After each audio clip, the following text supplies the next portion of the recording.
This second video is going to review dimensional analysis, the process by which we're able to change between units of the same type of measurement, just to represent the quantity maybe in English units as opposed to metric, or from one form of metric to another form of metric.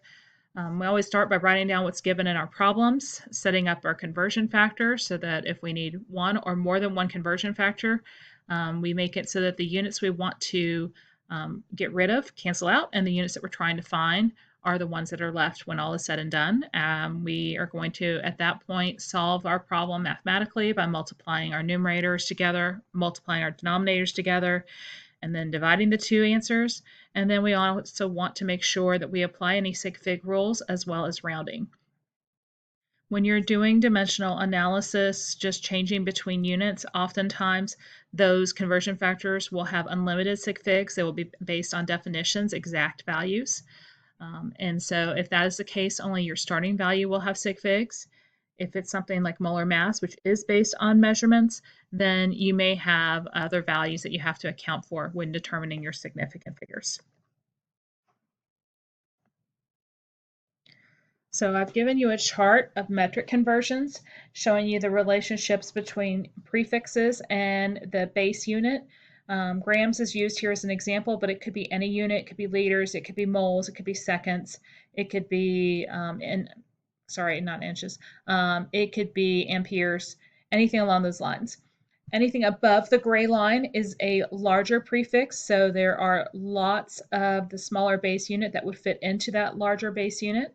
Anything below the gray line are representing smaller quantities, so lots of them would fit into one of the base unit. And I've given you a mnemonic down there to help you keep track of the prefixes. Some students like to do prefixes always back to the base unit, so they'll have multiple conversion factors based on these equivalent statements.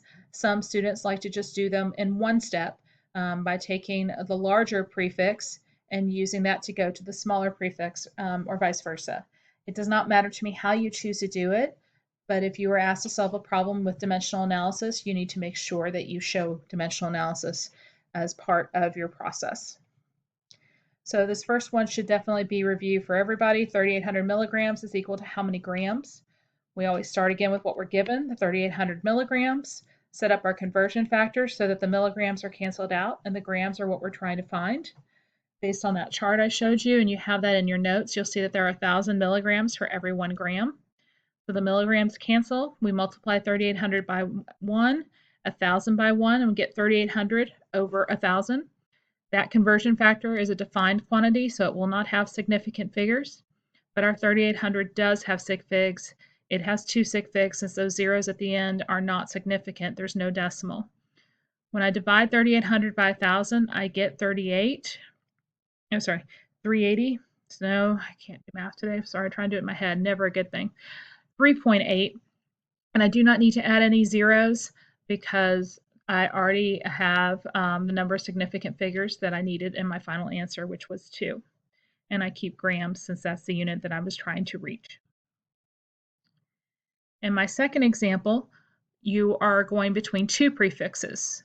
Some of you may have used micro before, others of you may not, but it works the same way whether they're prefixes you've used previously or not.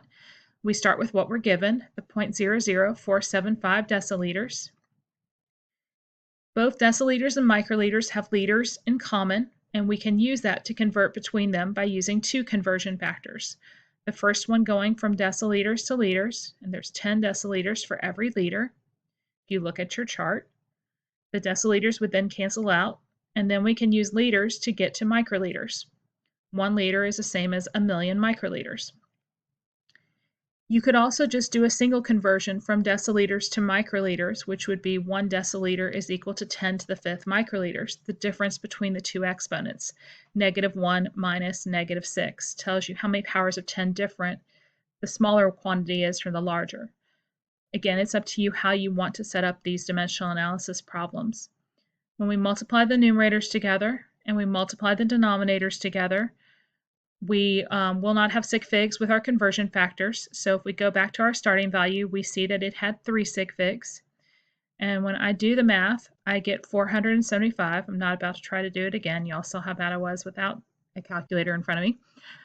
So 475 microliters, which could also be written as 4.75 times 10 to the second.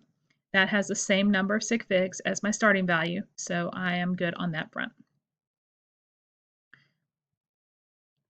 Our next example is going to be a calculation that we're going to use dimensional analysis to get two forms of that answer. We're told a compact disk has a diameter of 11.8 centimeters, and I want to know the surface area of that disk. If you read a little bit further, I gave you the equation for surface area, pi r squared. I also wanted you to find the surface area in square meters. So we're going to start by finding the surface area of the centimeter disk, since that's the measurement we were provided with. Diameter is 2 times the radius, so we need to divide that in half. Because that 2 is a constant, we would keep 3 sig figs when we divide it in half to get our radius, 5.9. Okay. We're going to take that, square it, and then multiply it by pi. And when we do that, we get 109 centimeters squared.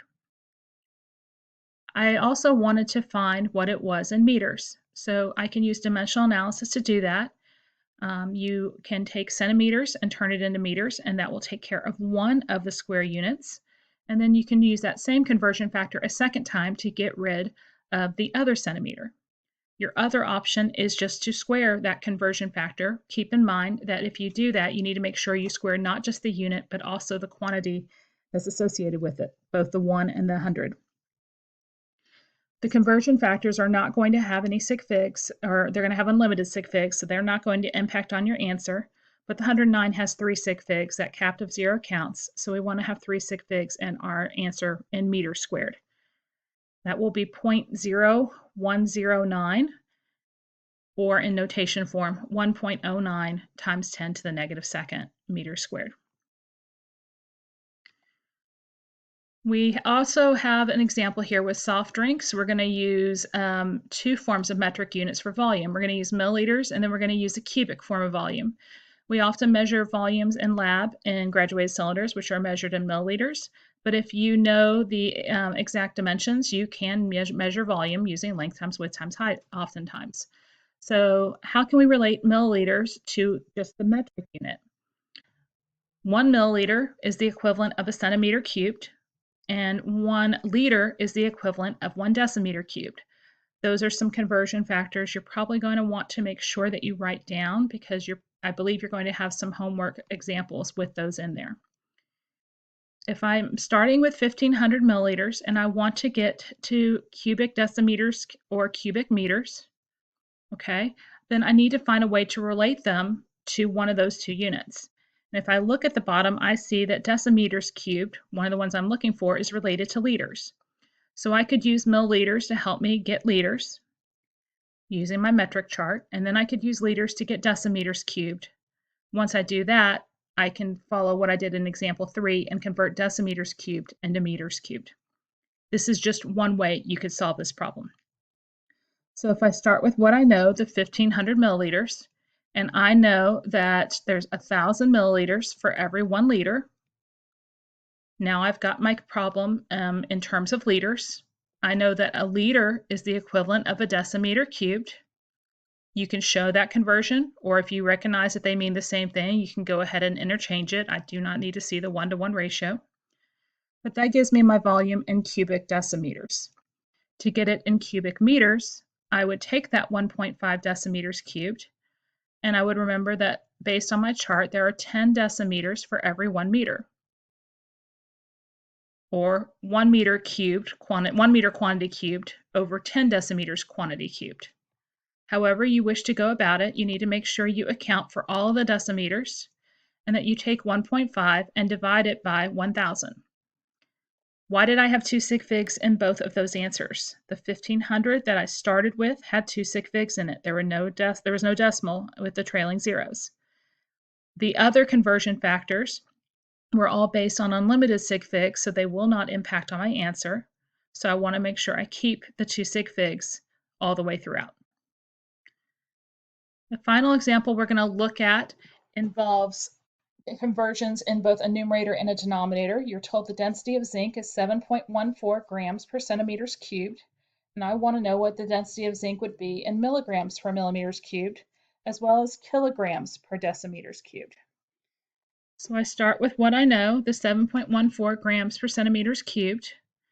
I can turn grams per centimeters cubed into milligrams per centimeters cubed. I usually like to take care of the numerator first, but it makes no difference how you want to do it. And then I can take centimeters cubed and convert those into millimeters cubed. So that's just the first problem. We'll come back to the second one. If I start with my 7.14 grams per centimeters cubed and I use my metric chart, I see that for every gram there's 1,000 milligrams. And that for every centimeter there are 10 millimeters. Okay, so there's my milligrams per centimeters cubed.